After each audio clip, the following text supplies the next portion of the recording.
Momento do Discipulado.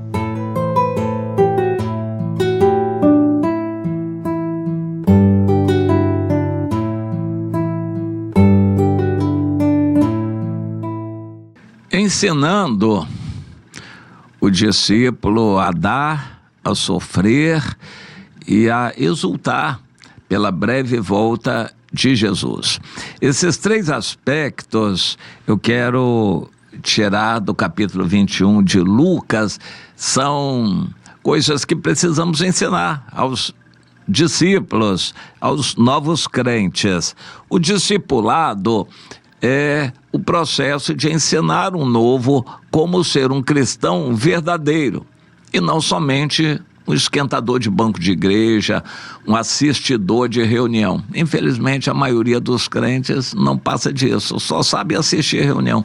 Eles não têm capacidade de evangelizar alguém, eles não têm conhecimento, não têm vontade de liderar nada, não dirigem uma reunião na sua casa, eles não sabem dar um culto a Deus com 2 ou 3 pessoas, eles só sabem assistir reunião grande da igreja. Essas reuniões que são ensaiadas, preparadas, programadas, são às vezes um show de apresentação, não para participação das pessoas, mas somente para assistir, e isso está causando um mal muito grande, anulando a iniciativa das pessoas. É como uma nova geração de crianças que só sabe assistir televisão. A televisão é viciante, a televisão é entorpecente, anula o funcionamento da mente da pessoa. A criança que é acostumada na televisão, a televisão faz tudo por ela, inclusive pensa, joga aquelas coisas e como que pensa pela criança, tolhe a iniciativa. Crianças de televisão não têm iniciativa, não sabem criar uma brincadeira ou pegar um objeto e brincar com aquilo, eles não sabem fazer isso, são crianças sem iniciativa. E hoje, infelizmente, crentes de igreja massificada são crentes sem iniciativa, eles não sabem orar, muitos nem sabem orar. E eles não sabem evangelizar uma outra pessoa, falar da fé, da salvação, eles não sabem. Eles não sabem dirigir uma reunião com 2 ou 3 na sua casa. Eles não aprendem isso. Eles só sabem assistir um show de uma reunião grande. E isso está acabando com a iniciativa de evangelização ou de testemunho dos crentes. Mas vamos focalizar aquilo que é o padrão, o que Deus determinou na Bíblia. Cada cristão vai ser primeiro discipulado, para depois ele ser um agente do discipulado. Ele vai discipular outros, ele vai levar o evangelho, ele vai testemunhar, ele vai cuidar de outras pessoas, ele vai ser um cristão ativo e não um cristão morto, de fé morta. Ele vai ser um ativista, um cristão ativo. O discipulado visa preparar cristãos ativos e não inertes, ociosos, acomodados, crentes mornos que vão ser vomitados da boca do Senhor. Isso é impressionante e Deus nos dá esse alerta. No capítulo 21 de Lucas, nós encontramos aquela história que também é mencionada em outros evangelhos, em Marcos 12, Mateus 24, que Jesus, observando uma mulher dando oferta, era uma viúva pobre. Muitas pessoas davam ofertas ali colocando no gasofilácio. Naquela época não havia dinheiro em papel, eram só moedas, e a moeda caía lá fazendo barulho. Uma moeda grande caía fazendo muito barulho, e havia pessoas que mostravam que estavam dando, faziam questão de que outros vissem que eles estavam ofertando.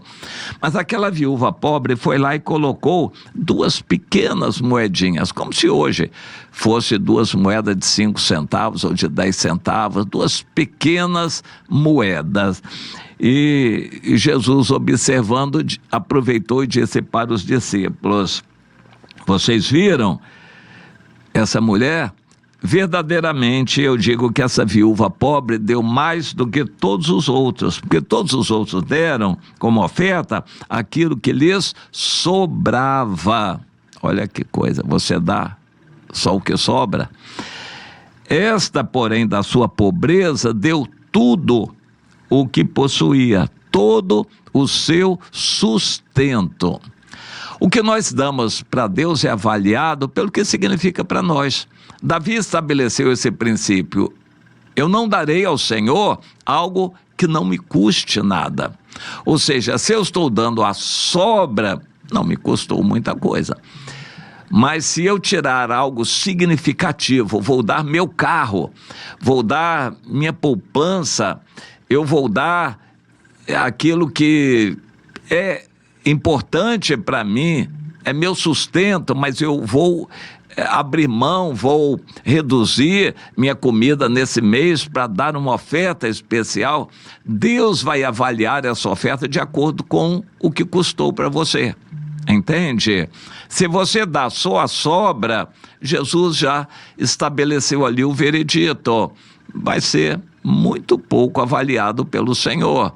Mas se você dá algo que custe, algo significativo para você, isso vai ser avaliado por Deus e redundar em galardão, recompensa para você certamente na eternidade. O que é significativo? Depende da pessoa. Para aquela viúva pobre, foram 2 moedas, era o sustento dela. Se você der a Deus R$10, pode ter um valor diferenciado. R$10 para uma pessoa bem estabelecida não é nada, é sobra. É um dinheiro de passagem, é sobra. A pessoa está dando, apenas dando a sobra. Mas para uma pessoa que está muito apertada, ela decide ir para casa a pé para poder dar aquela oferta, aquilo vai ser avaliado pelo Senhor assim, como um esforço. Foi o que Jesus fez com aquela viúva pobre, e é o que nós temos que ensinar: dê a Deus. Ah, mas eu sou tão pobrezinha, eu não tenho nada para dar. Ninguém é tão pobre que não tenha nada para dar. Você tem. Da sua pobreza, dê algo que seja significativo para você, e Deus vai receber e vai avaliar assim. Há pessoas, por exemplo, uma mulher, esposa, que não trabalha fora, não tem ganho, e o marido é que recebe, e de vez em quando dá uma mesadazinha, dá um dinheirinho para ela, e ela diz: olha, eu não recebo salário, então eu não tenho dízimo para dar. Então dê uma oferta. Quando o marido der um dinheiro, separe com amor algo. Não compre para você o que você queria comprar, mas dê de oferta para Deus. Ele vai avaliar aquilo como importante. Ninguém é tão pobre que não tenha nada para dar. Dê para Deus, aprenda a dar com amor para o Senhor. Mais adiante, nesse mesmo capítulo, nós encontramos Jesus alertando seus discípulos com relação aos tempos que viriam, e eles seriam perseguidos, e Jesus disse: tudo isso vai acontecer para vocês darem testemunho. O aperto que vocês vão receber, a perseguição, tudo isto será para vocês darem testemunho. Deus vai permitir que dificuldades venham sobre você, para você clamar a Deus, poder ver milagres e dar testemunho do Senhor. Portanto, não reclame quando vier uma doença, quando vier um problema, um desafio, uma perseguição ou uma falação contra você. Quando alguém falar mal de você, não reclame não, entregue isso ao Senhor. É oportunidade para você dar o bom testemunho para os que estão à sua volta. Eles vão ver você ofendido, ofendida, e você vai perdoar, vai retribuir com o bem, e eles que estão à sua volta vão receber esse testemunho, vão ficar impressionados. Deus vai fazer dificuldades virem sobre você, sobre todo discípulo, para que dê testemunho. E a terceira coisa que eu queria focalizar, ainda neste capítulo 21 de Lucas, mais adiante, Jesus disse: sinais acontecerão. No fim dos tempos, esses sinais estarão anunciando a época. Pessoas desmaiarão em perplexidade por causa do bramido do mar e das ondas. Homens que desmaiarão de terror pela expectativa das coisas que sobrevirão ao mundo. Os poderes dos céus serão abalados. Então se verá o Filho do Homem vindo numa nuvem com poder e grande glória.